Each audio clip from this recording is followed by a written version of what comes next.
It's now been 7 years since we removed the rats and goats. And I just walk around with my mouth open. It is beautiful.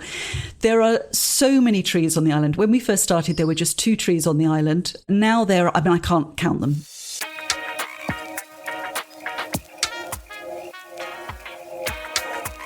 Welcome to another episode of Rewilding the World. I'm Ben Goldsmith. I'm sitting here with Dr. Jenny Daltry, who I think is in the Caribbean right now. Are you, Jenny? Where are you? I am. I'm in Antigua. I just got here last night after a while in Anguilla and Jamaica and St. Vincent, and I've been all over the Caribbean this year. Amazing. Well, people in the UK listening to this will associate the Caribbean with holidays of a lifetime. I've been lucky enough to visit the Caribbean a few times. I've been to Antigua and Barbados, and I'm involved in an environmental restoration foundation in St. Vincent and the Grenadines. And I think it's safe to say the Caribbean Sea is one of the most magical places in the whole world, but terribly environmentally depleted. I mean, you can't quite see it as you lie on those beautiful beaches and see those turquoise seas and the coconut trees above your head. But it's lost so much, hasn't it, since the time that Columbus arrived in the region?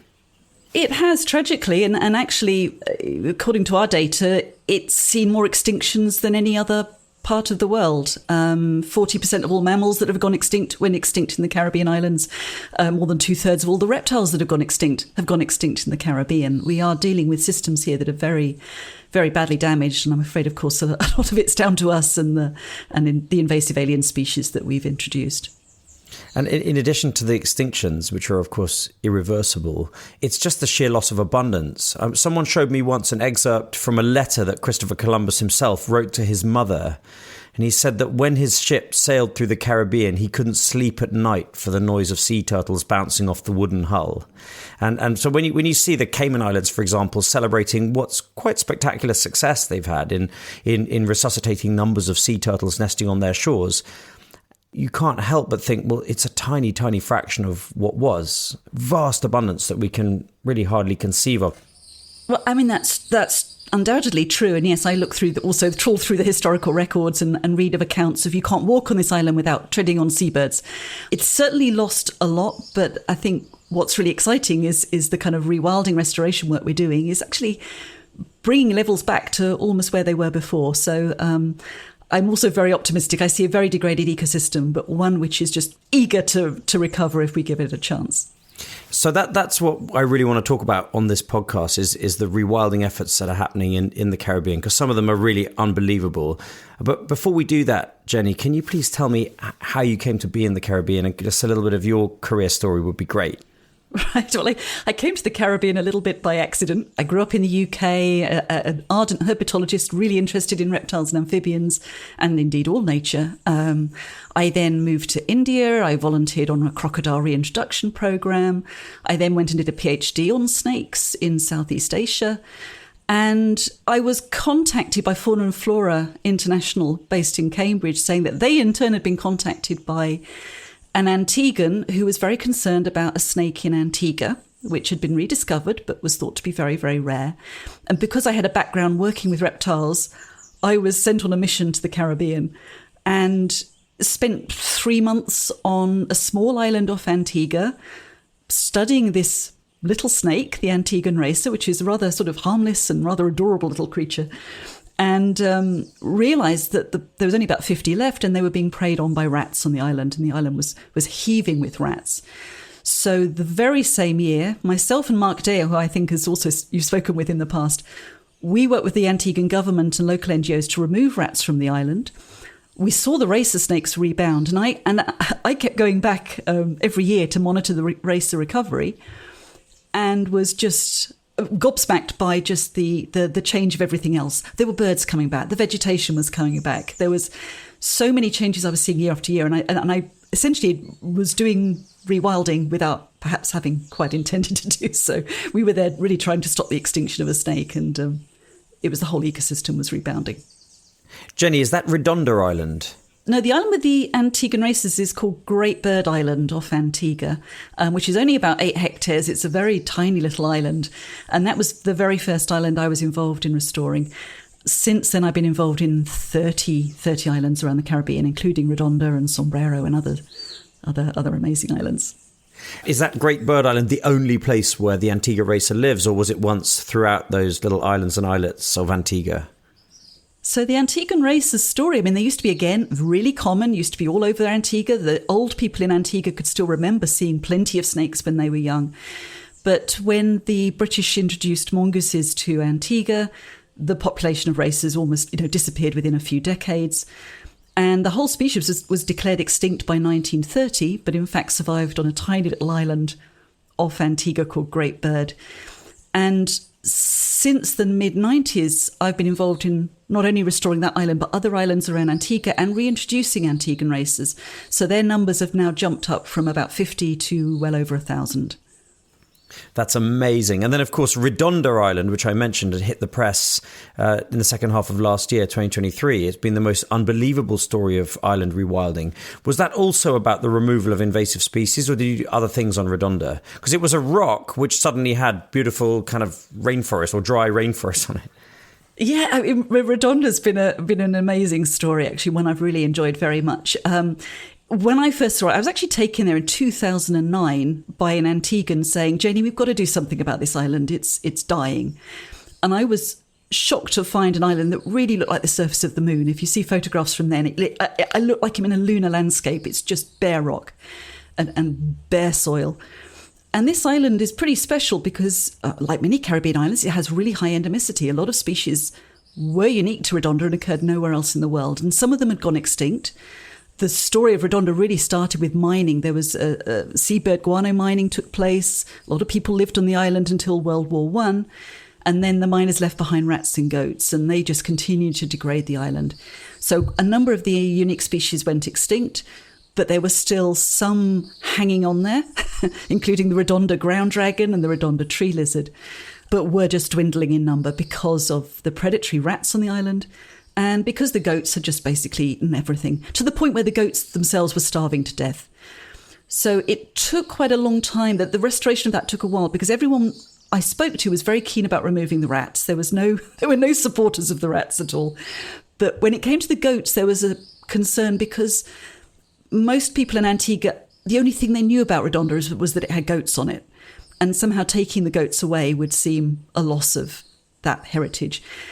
But I pointed out that the goats were starving to death. Every time I went there were dead bodies of goats on the island. It was, if you love the goats, if you want to conserve the goats, that was not the place to leave them.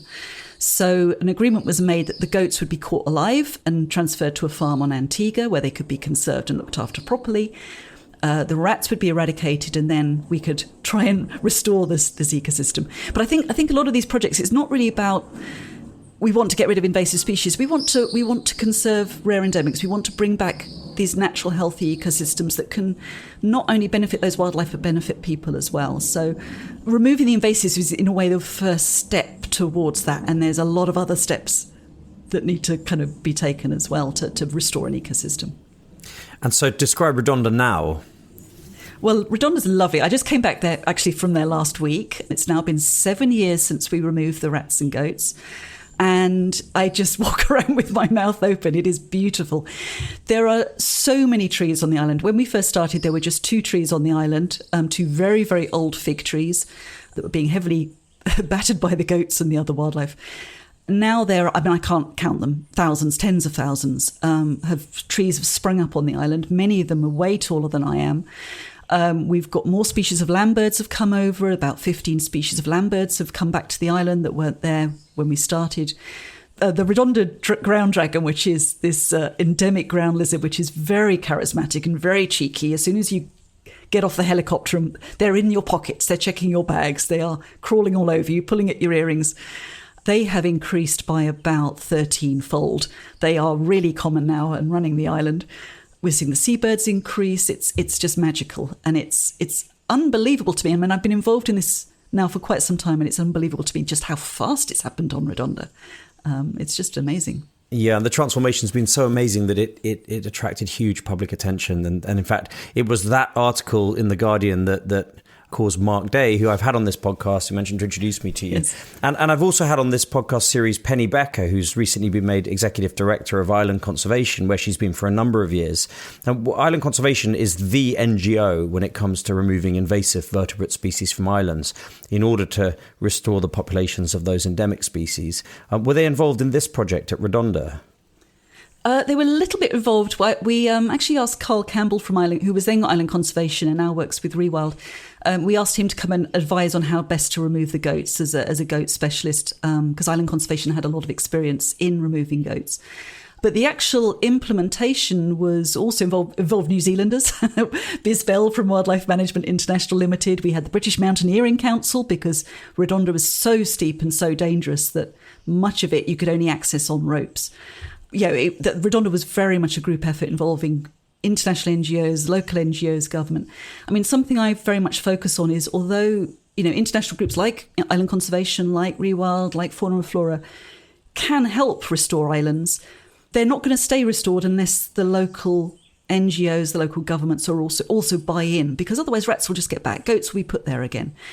And all the projects we do are very much done in partnership and involve the local groups, and they gain the skills, and they also gain that sense of pride and ownership that we did this. When they go back to Redonda, and I was with about 6 Antiguans on this last trip to Redonda.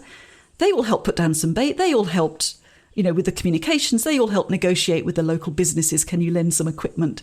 They all feel pride that they did that too, and they are going to fight to keep the island beautiful and continue to be restored. So I do think international NGOs like Island Conservation and ours have a role to play, but we have to rapidly pass that on and expand it through the local communities and NGOs that live there and who own those islands. Yeah, what I've witnessed nearby in St. Vincent and the Grenadines is that when a project like this is a success, it creates a kind of ripple of consciousness outwards, whereby people are aware of it. And if thousands of people are aware of whatever it might be, restoring turtles nesting on beaches, or cleaning up plastic, or planting mangroves, or removing rats and goats from islands, that it creates a kind of a growing consciousness around the value of nature and a growing pride in nature, in the place that these people live. What's the opportunity to build on the Redonda success and the Antigua racer success that you've already had in that country? And how many islets and islands are there for restoration? And what can be done on the mainland? Because when I last went to Antigua, which is a long time ago, I was a child, even then I remember seeing swathes of deforestation down the side of the hills and mountains, and it really stuck with me. So what rewilding potential does Antigua as a nation have?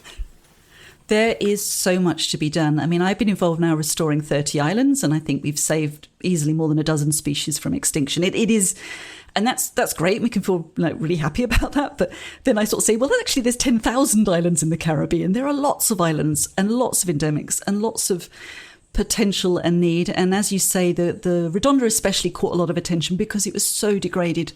We've seen how dramatic the recovery is, but we've seen recovery in lots of other islands too, and more groups are coming saying, can you help us with this one or that one, including your contacts in the St. Vincent and the Grenadines who've also asked for advice on how do we go about restoring these islands. There is great need, there is great potential, there are more and more groups wanting to do this. Of course, part of it comes down to resources, it needs funding, although often it's funding, quite a lot of funding for a short space of time. It does, these operations do cost money. And for countries Antigua's fairly fortunate. Antigua's got quite a lot of offshore islands, including Redonda, which we can restore and we can help more easily protect from reinvasion. You rightly ask, well, what about the bigger islands? What about the main island of Antigua itself? What about Barbados? What about St. Vincent, the islands, these big islands that also have endemics, that also have invasives? One thing we've started doing is the creation of mainland islands. And again, as we often do, refer to expertise from New Zealand. And this is basically where we kind of, as encircle important areas with a pest-proof fence, a pest-proof barrier of some kind, essentially to keep out animals as small as mice. It will keep out livestock. It will keep out mongooses. We have just been supporting the very first one in Anguilla. So the first mainland island in the Caribbean I just came back from Anguilla last night, and that's going really, really well. It's now cleared of goats. It is cleared of, there's no cats in there. The rats have basically gone. We're down to the last few mice, and already you can see the vegetation coming back. And that site is Fountain National Park. It's managed by Anguilla National Trust, and it's looking beautiful. It's not very big. It's only 5 hectares, but it's a good start. And I think we also have several others in the pipeline. Barbados has one being planned at the moment, and we have a very ambitious one in St. Lucia that's being planned. So that's, for some of those species, for some of those sites, that's another step we can go into. I had Tim Allard on a podcast. Tim runs the Australian Wildlife Conservancy, and he has a similar approach in Australia, which of course is overrun with invasive species, and especially predatory ones, like cats was the big one. He talked about millions, maybe tens of millions of feral cats. So they established these large fenced areas, some of them as big as Greater London, in which native species can be reintroduced and begin to thrive. So really what you're doing is exactly the same thing, but on inhabited islands in the Caribbean. The question I have for you is it unrealistic to expect that certain invasive species could be eradicated entirely from inhabited islands, even big ones like Barbados? I mean, the Galapagos Islands have done this. Floriana, for example, is a populated island with a town on it and so on, and they have successfully removed rats and goats from that island. Same with Isabella. So could we imagine that big inhabited Caribbean islands can be cleared of invasives? Technically, I would think so. One of the biggest problems we have in this region is mongooses, which were introduced to control rats. Didn't do a very good job at controlling rats because mongooses hunt in the daytime and rats mainly active at night. So the mongooses really preyed heavily on a lot of native wildlife and continue to do so. I think technically those animals could be removed. It would cost a lot of money. We're talking probably going from some of our projects to maybe $10,000 or $100,000. This would be in the order of hundreds of millions of dollars to restore a fully large inhabited island. But I think also there needs to be that buy-in because, the Caribbean really prides, it depends on tourism. It depends on the flow of vessels between islands. And, my fear is, you could spend a lot of money removing those, and then they just come back with the next shipment that comes in from St. Martin or from Barbados or from Florida. And actually, we do see that continual spread even now from Florida of container ships coming down, bringing more invasives with them.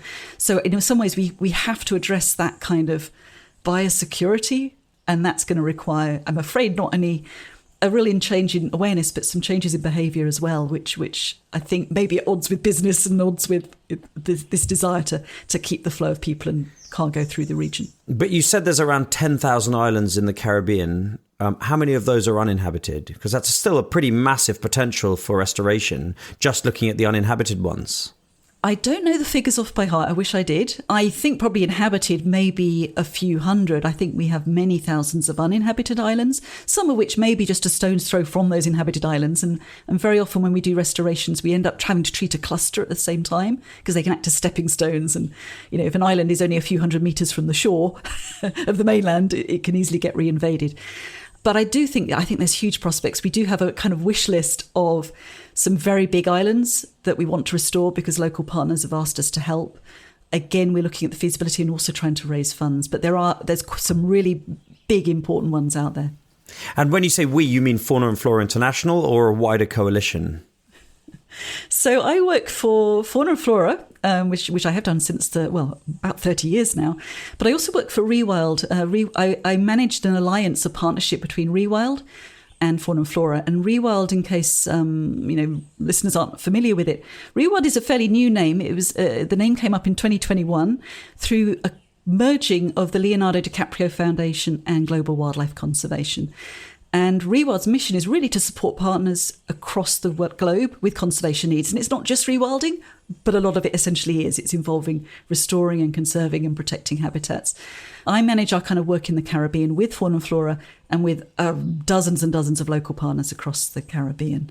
And so that we is Fauna and Flora, Rewild, and this big network of our friends and partners. What an amazing coalition. And Rewild, of course, as you say, it's making a big splash and doing some really big regional rewilding efforts all over the world. I know Wes Seacrest, I know Barney Long, and I'm filled with admiration for that organisation. Rewild.org for anyone who's listening. Do you think that the removal of invasive species from the islands and islets is the biggest opportunity for restoration in the Caribbean right now? Because I'd love us to touch upon reforestation. I'd love us to touch a little bit upon overfishing and marine mammals. But just to wrap up the discussion around invasive species clearing, and I'm particularly interested in the report that was done not so long ago that showed the impact, the positive impact, or the cascading positive impacts that are created not just on the land, but in the sea and in the reefs around these islands when you remove invasive vertebrates. Is that the big one, do you think, for this region?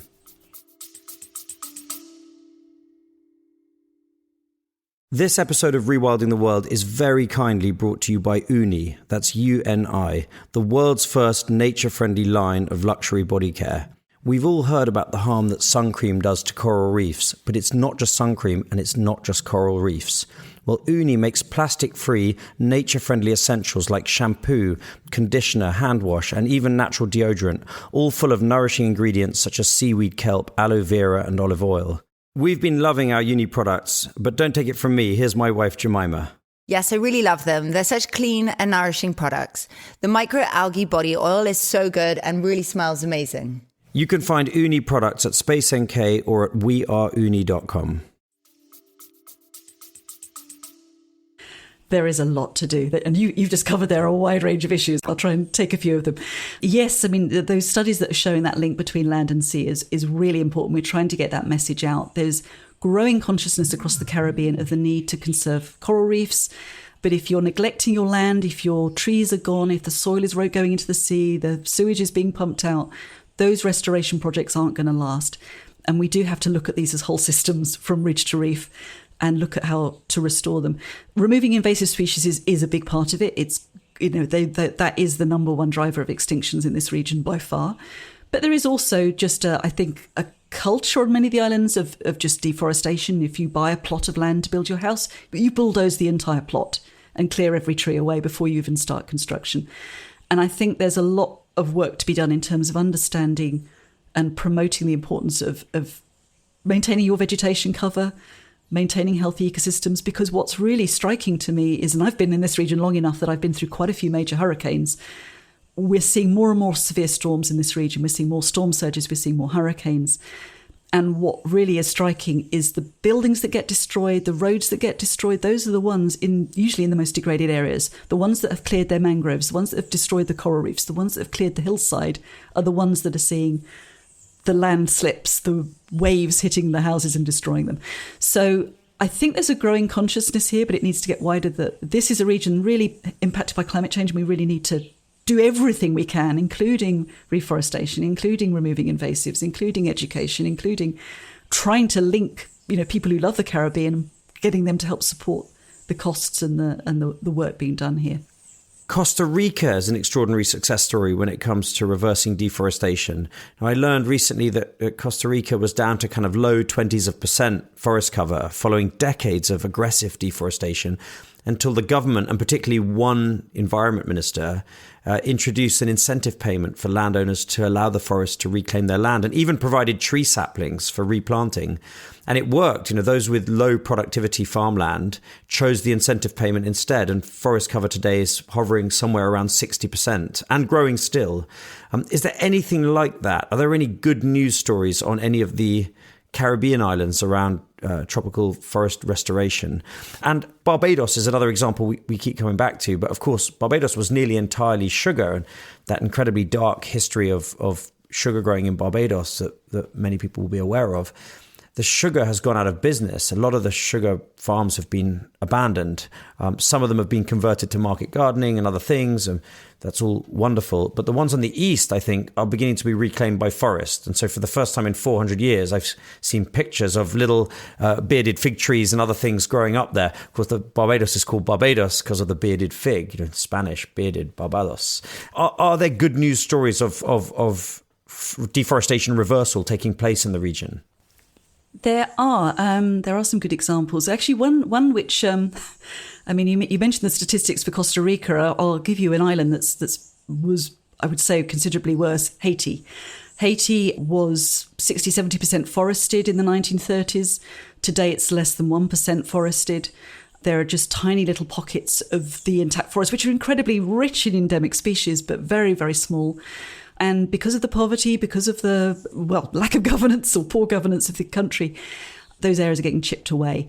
And Rewild's been for some time now supporting Haiti National Trust, an organisation which is trying to protect and conserve the remaining pockets of forest and restoring them. And what's been really exciting throughout this whole global, when everyone's been caught up in the global pandemic and also through at the moment the incredible violence happening in Haiti, Haiti National Trust has been successfully restoring, reforesting hillsides in Haiti on the Tiburon Peninsula, involving local people. And now the local people are defending those areas against goats, against fires. They're not cutting those trees. They're really buying into this. And I think that gives me hope that if Haiti, a country as poor and as violent and poorly supported as Haiti, can reverse this deforestation, then I think there is no excuse for the rest of us, wherever we are and whatever we can do. You mentioned Barbados. Barbados is also an excellent example. I've been going backwards and forwards to Barbados since the late 90s, and there's definitely more trees there. Barbados, I think, was down to 20 hectares of original forest in the gullies. It was that small. And I think it's starting to recover. Of course, unfortunately, Barbados has lost more of its endemic species than I think most of the other islands. So what's coming back isn't yet perhaps the original ecosystem, but it's definitely an improvement over the sugarcane plantations. How do you feel about translocation of similar species where an endemic species has gone extinct? I find this a fascinating topic, and I'm not a purist. Of course, India had a 30-year debate about whether to introduce African cheetahs in place of the Asiatic cheetah, which has gone extinct in India, and of which only a tiny handful remain in Iran. And they went ahead with it. I'm not a big purist on this. And in fact, with Mark Day, who we've mentioned earlier in the conversation, who oversees a massive rewilding project of the Golden Steppe in Kazakhstan, which we've had on this podcast, they're debating what kind of bison would be best suited to the Central Asian steppes, because the steppe bison has been extinct for 2,000-3,000 years. The European bison tends to live in woodland. So would it be appropriate to use North American bison in rebuilding that ecosystem? In my opinion, yes, go for it, but I wonder what your view is in the context of the Caribbean, where islands have lost so many endemic species, but where similar species may remain on other islands. Yes, I think up to now, I've been involved in a lot of translocations of endangered species back to the islands where they belong. Lesser Antillean iguanas in Anguilla, for example, of course the Antiguan racers, St. Lucia whiptails in St. Lucia. And that's not controversial. That's all very straightforward and everyone kind of gets it. But, as I mentioned, the Caribbean's lost so many species. There's holes in these ecosystems we're trying to restore. Certain key species are missing. And yes, I think there is definitely a place for restoring kind of these analogues, these substitutes. This may be kind of, one of the, probably a very non-controversial one would, for example, be Redonda. Redonda used to have its own endemic subspecies of burrowing owl. That subspecies has gone extinct. We are actively talking about how to get in a closely related subspecies to be the burrowing owl, to fulfill that function. In Anguilla, we're looking at the native endemic giant tortoise has gone extinct, but there's red-footed tortoises that do a tortoise kind of job. I think there's a place for that. I think it's something I kind of go into cautiously. And one of the things we always have to be careful of is really being sure that species has gone extinct, because we have been surprised in the past that when we have actually removed invasive species and helped the islands to recover, we've actually had species pop up that we really thought had gone extinct.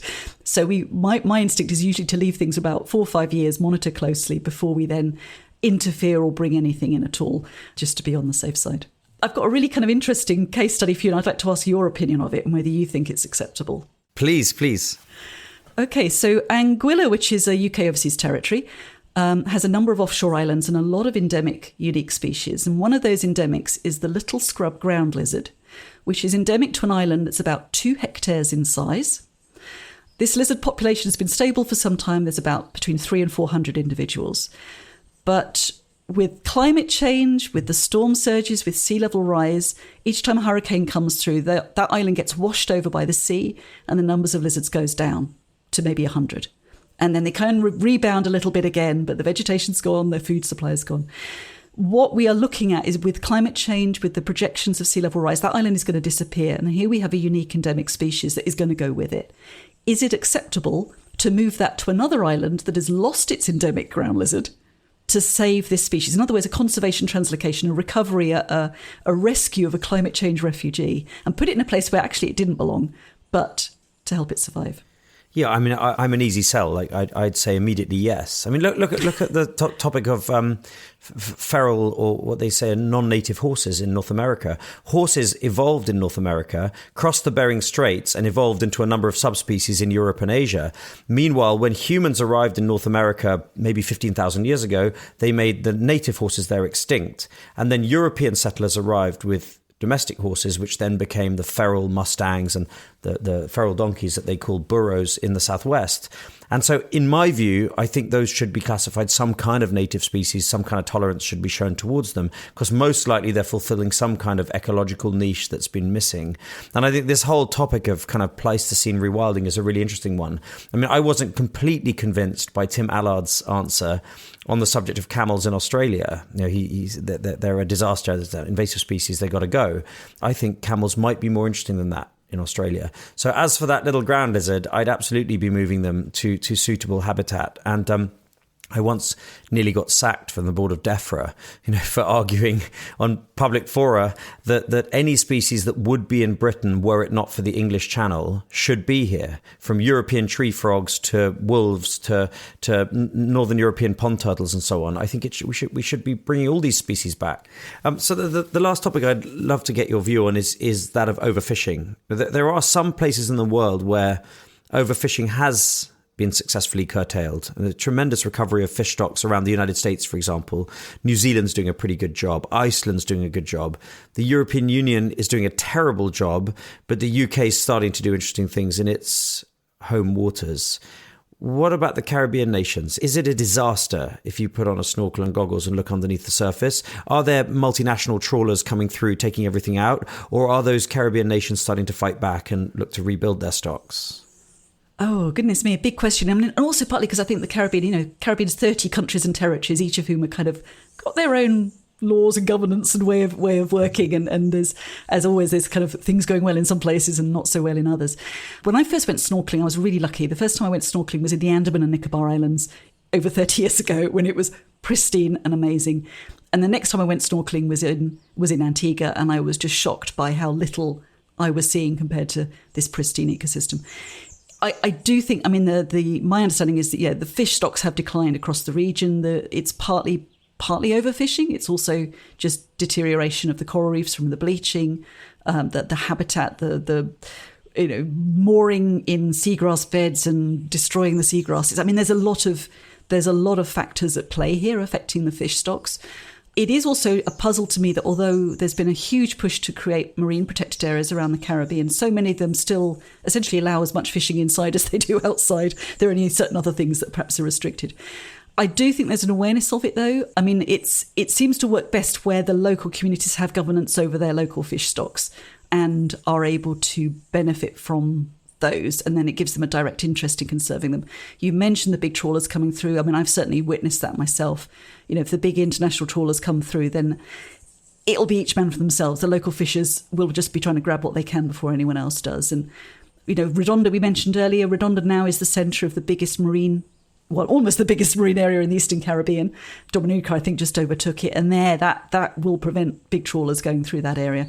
So it is a big question, but I think, tackling fishing is part of it, but also climate change is part of it as well. Was it Dominica or the Dominican Republic that recently established a big new marine protected area for sperm whales?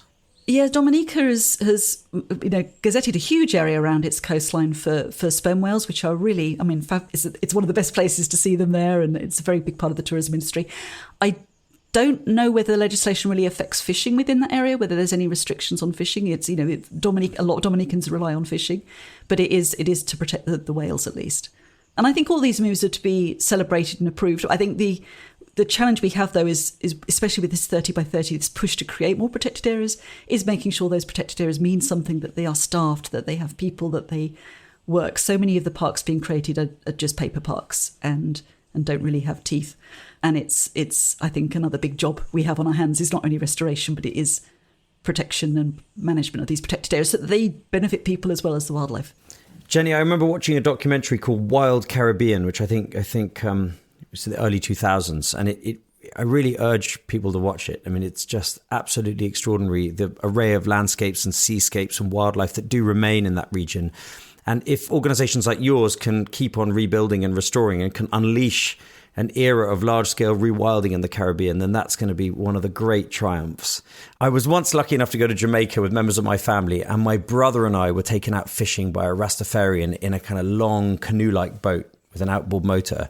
And at some point during our little trip, looking back at the island, I asked the guy if he'd ever left Jamaica, if he'd ever been to any of the other islands or anywhere else.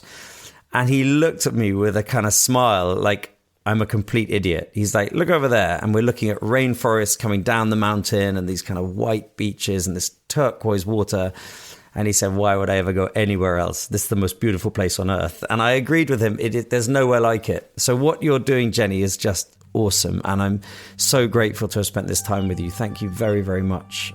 My absolute pleasure. And thank you for all you're doing. I mean, I'm aware that you've been supporting a lot of work in the Caribbean as well. So thank you for that. And I've enjoyed talking with you. Thank you.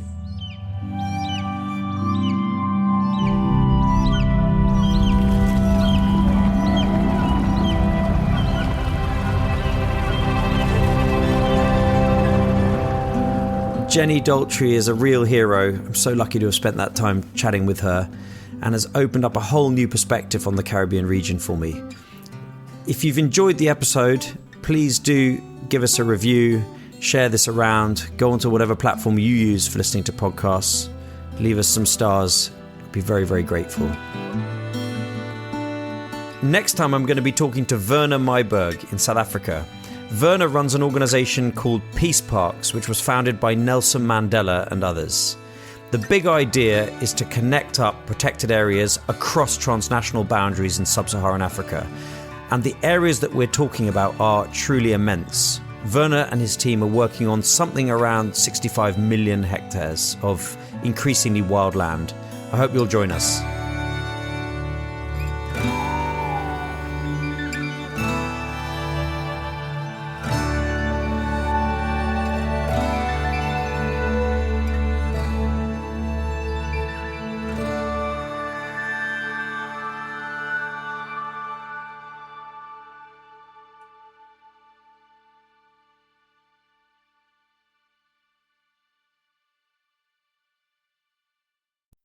You already know that this isn't about one species. It's about systems, interdependence, collapse. And yet, wild salmon, one of the clearest indicators we have, are vanishing fast. Their decline signals something deeper, something more dangerous. I'm Jim Murray. I host The Last Salmon. It's not a side story. It's the biodiversity story that everyone like you should be listening to.